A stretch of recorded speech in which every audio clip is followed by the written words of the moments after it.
Bonjour, bonjour et bienvenue sur le plateau de Bâti Journal TV. Nous sommes à Lille, Forum Bois Construction 2023. Et avec mes trois invités, nous allons parler rénovation, réhabilitation. Donc pour en parler avec moi, monsieur Jean-Michel Martin, bonjour. Bonjour. Monsieur Martin, vous êtes le président des métiers du bois à la CAPEB et vous êtes aussi un artisan. On ne va pas présenter la CAPEB, tout le monde connaît, mais présentez-nous votre société. Donc, je suis co-gérant d'une entreprise de menuiserie charpente. Nous réalisons de la fabrication de menuiserie du XVe siècle à nos jours, mixte bois passif. Et nous réalisons de la construction bois et de la rénovation. Et quand même la CAPEB, rapidement. Donc la CAPEB, ce sont 61 000 adhérents. Et au niveau de la partie bois, nous représentons plus de 10 000 adhérents. On ne les a pas précisément puisque c'est plus compliqué à avoir, mais voilà à peu près les dimensions. Et ce sont les artisans du bâtiment. Ce sont pratiquement des artisans. La moyenne des entreprises, c'est 3 salariés. À côté de vous, monsieur Jean-Marc Pauget, bonjour. Bonjour. Monsieur Pauget, vous êtes expert construction bois au CNDB. Le CNDB ? Alors le CNDB, le Comité national pour le développement du bois, est l'outil de communication de la filière forêt-bois. Nous communiquons à travers une newsletter qui est bien connue, des webinaires qui sont organisés, des documents qui sont produits. Et nous sommes tournés essentiellement vers les architectes, la maîtrise d'œuvre et la maîtrise d'ouvrage. Donc on a les artisans et donc des gens qui s'intéressent à la maîtrise d'œuvre et à la maîtrise d'ouvrage. À côté de vous, monsieur Julien Imbert, bonjour. Bonjour. Vous êtes ingénieur responsable de projet à l'AQC. L'AQC ? Donc l'AQC, l'Agence Qualité Construction, nous sommes une association d'intérêt général pour améliorer la qualité de la construction et prévenir la sinistralité. Et nos membres sont les principales organisations professionnelles de la construction, donc CAPEB justement, FFB, les maîtres d'œuvre, donc les entreprises, FFB, CAPEB, les maîtres d'œuvre, les contrôleurs techniques, les grands maîtres d'ouvrage, donc bailleurs sociaux, le ministère, les assureurs et un certain nombre de centres techniques. On a 52 membres au sein de l'AQC. Voilà. Et on va parler rénovation ou réhabilitation ? Mais c'est un petit peu deux choses différentes. La rénovation, je veux dire, souvent on y habite et on continue, donc on refait une rénovation, on remet soit à jour, soit on modifie l'aspect, suivant des choix.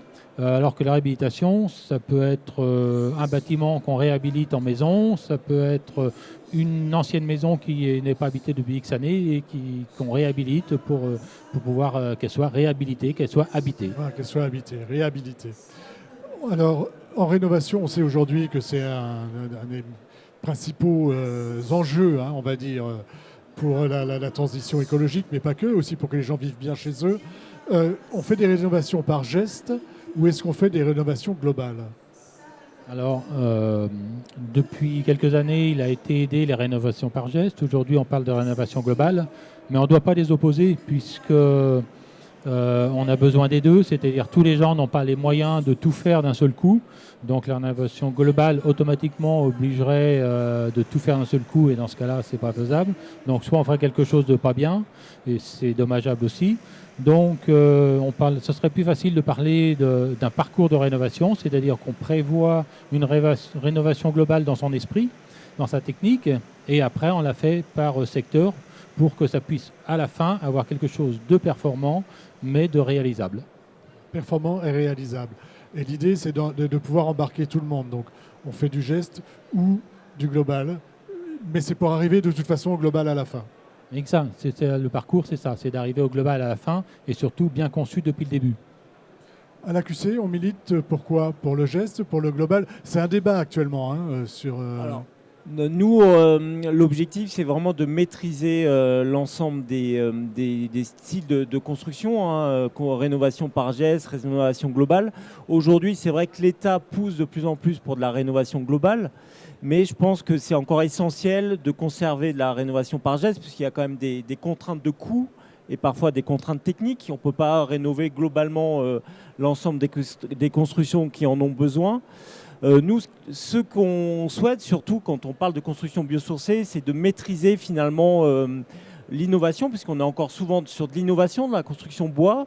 Alors, surtout biosourcée, d'ailleurs, tout ce qui est isolant biosourcé qu'on voit se développer aujourd'hui. mais surtout aussi d'éviter des sinistres ultérieurs également. Donc il y a un certain nombre de bonnes pratiques à mettre en avant, et c'est tout le travail qu'on va faire avec le CNDB et qu'on fait avec les organisations professionnelles de la construction pour prévenir ces sinistres. Et en particulier dans la réno, puisque la réno, c'est clairement le futur. On va de plus en plus rénover plutôt que construire neuf. Voilà. Et on verra tout à l'heure ce que vous mettez en place ensemble. Vous vouliez réagir par rapport à ce que vient de dire monsieur ? Oui, je voulais réagir parce que c'est tout à fait ça. Dans la rénovation énergétique, plus on va mettre d'isolant, plus on risque d'avoir des pathologies. Donc c'est très important qu'il y ait cette vision technique. Moi, le biosourcé, j'utilise depuis 25 ans. Donc je connais un petit peu ces éléments-là. Et c'est vrai qu'on a tout à fait intérêt à bien faire attention et que tout soit bien fait pour éviter des points de rosée qui ne soient pas au bon endroit et qui puissent venir justement rendre insalubre le bâtiment ou détruire carrément la structure, surtout si c'est de l'ossature bois. Voilà, donc attention à la manière d'utiliser les éléments, mais ça, les professionnels le savent, normalement. Mais pas tous, parce que moi je suis habitué à ça, mais on a encore beaucoup... je dirais, tout le monde ne connaît pas tous ces produits biosourcés. Hein. C'est quand même pas très longtemps qu'ils sont allés sur le marché ou qu'on utilise le plus souvent. Donc il y a quand même une pédagogie, tout un travail à montrer et que surtout que ce soit très important, les pare-vapeurs au bon endroit, quand on a besoin. Enfin voilà, il y a vraiment des éléments à faire, à continuer à dire et à faire savoir. Il y a une vraie technicité.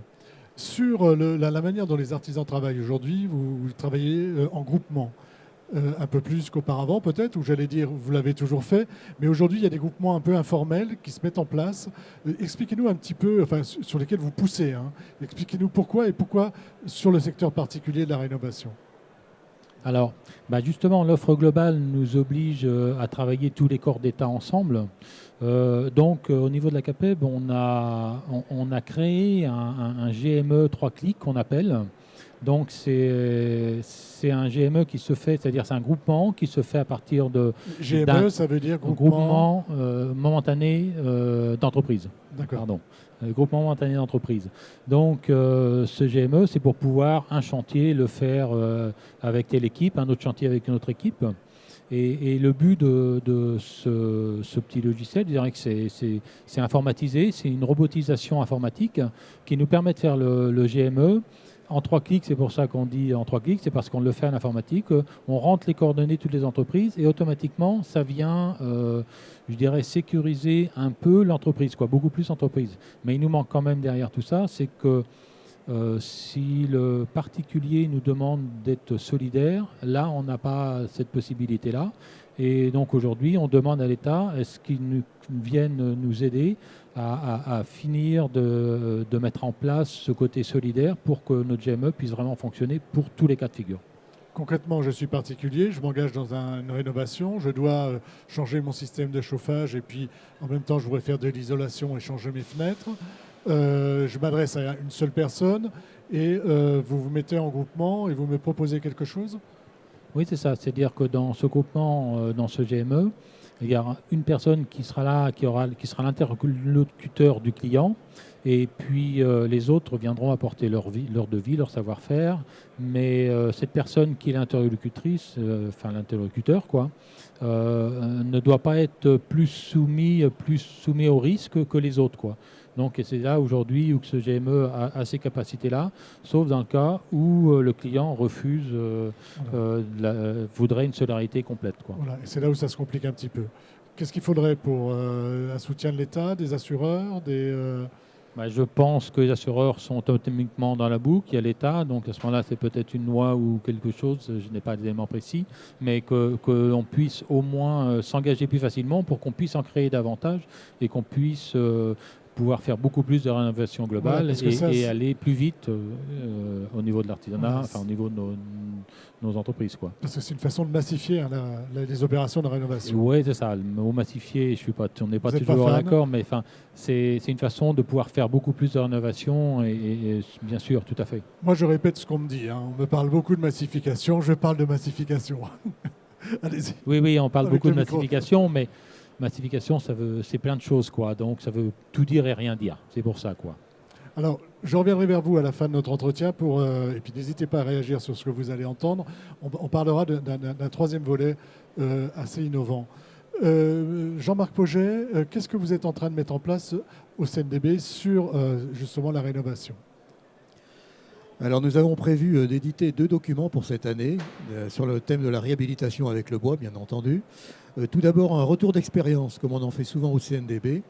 C'est-à-dire, on va sélectionner 4 réalisations que l'on va décrypter complètement et mettre ce décryptage au service des architectes, voir un petit peu comment les choses se sont faites. Et dans ces opérations de réhabilitation, c'est notamment fréquent avec le bois. On parle de réhabilitation thermique, mais il est bien rare qu'on n'ait pas des éléments d'acoustique qui viennent se greffer, des éléments de niveau de sécurité au feu qui viennent se greffer, voire même des mises aux normes de surface qui vont conduire peut-être à une surélévation du bâtiment, voire même à une projection des façades, ce qui est moins fréquent, mais qui va permettre, par exemple, sur des résidences étudiantes, de gagner les 2,5 ou 3 mètres carrés qui peuvent manquer. Voilà. Donc on va souvent combiner et mettre en avant, vis-à-vis des architectes, ces solutions. Voilà, les solutions bois. Par exemple, on va parler beaucoup façade, j'imagine, et on va Bien sûr. parler beaucoup éléments préfabriqués. Alors la préfabrication, bien sûr, est une des solutions qui permet d'y arriver dans les meilleures conditions de qualité et les conditions de coût. Alors ça, c'est le premier ouvrage sur lequel vous travaillez. Il va paraître quand? Celui-ci est prévu pour le second semestre. Voilà, je pourrais me le procurer où? Il sera téléchargeable sur notre site et on aura une édition limitée à 1000 exemplaires sur les salons ou les manifestations. Vous connaissez déjà les 4 vous Non. avez déjà sélectionné? Non. On, ne peut rien dire. on regarde l'éventail et on va sélectionner. D'accord. Donc en gros, ce sera du bâtiment public ou ce sera du logement? Vous allez choisir un petit peu... Il y aura un mixte des deux. Il y aura probablement 2 opérations de logement et 2 bâtiments publics. Voilà. Et donc vous travaillez sur un autre document avec l'AQC.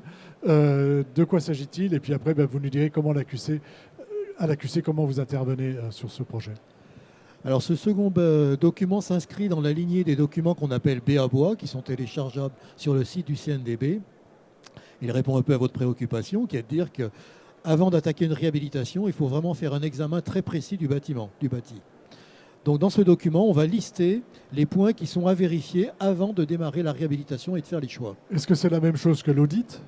Quand je fais une démarche globale de rénovation, je vais faire un audit de mon bâtiment ou de ma maison. Est-ce que ça ressemble à ça ou est-ce que C'est ça pas va tout à plus fait loin? pareil. Dans l'audit, on va définir le besoin en termes de qualité thermique à atteindre au niveau du bâtiment, tandis que là, on est vraiment sur quelque chose de purement technique. On va regarder la planimétrie des façades, déjà pour se dire, est-ce qu'on a une possibilité de rapporter directement des panneaux d'isolant, ou si ce n'est pas le cas, on va rapporter des grands panneaux qui vont être structurants.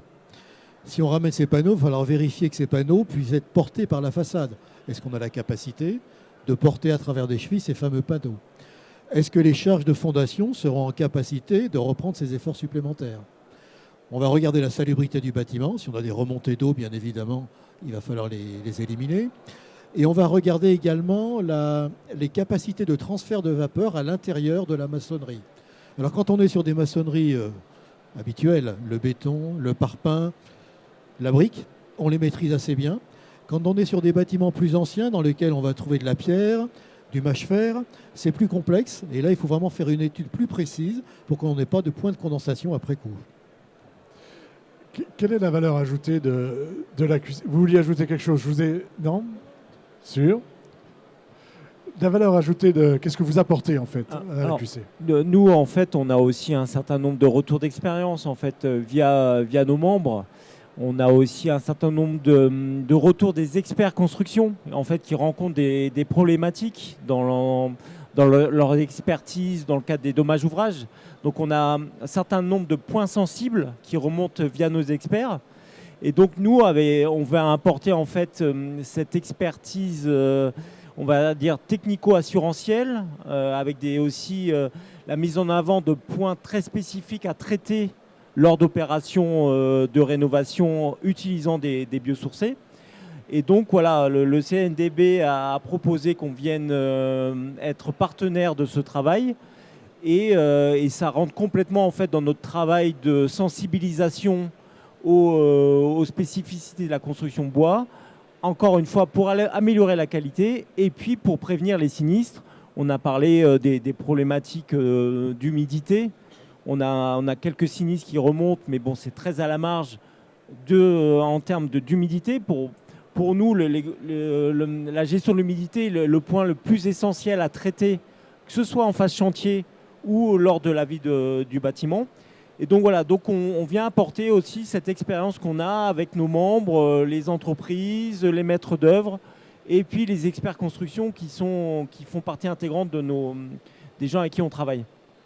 Vous vouliez réagir? Oui, je voulais réagir parce que c'est important, parce que nous on peut avoir un souci chez nous, mais il peut y en avoir un autre ailleurs, et en fin de compte, tout est remonté, et ça permet de voir si quelque chose qui a été fait, même si on le pensait bien, qu'en fin de compte, il faut le modifier un peu, parce qu'il y a tel ou tel petit souci qui se crée, et c'est ça le but, quoi. Ça, c'est un but très intéressant, parce que nous, on est chacun dans notre coin, alors que là, c'est un rassemblement des soucis qui remontent à la QC, quoi.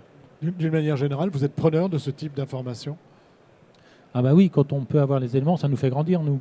Je veux dire, ça nous fait évoluer. Quand on sait qu'il y a des soucis sur certains produits ou sur certaines façons de faire, mais on va changer et on va faire évoluer. Donc nous, il faut qu'on informe tous nos adhérents aussi derrière pour pouvoir dire attention, là il y a des soucis, il faut faire des formations, il faut faire attention à cette façon de faire. Donc c'est ça qu'on a besoin. Je reviens sur l'humidité. Les matériaux biosourcés, en général, sont plus sensibles. La gestion de l'humidité est plus sensible avec ces matériaux-là? En tout cas, oui, c'est complètement connu, hein. C'est les retours qu'on a. Il y a d'ailleurs la filière a élaboré un certain nombre de guides. Il y a le guide gestion de l'humidité en phase chantier. Ça se traite, mais en effet, si c'est mal traité, les conséquences peuvent devenir assez graves.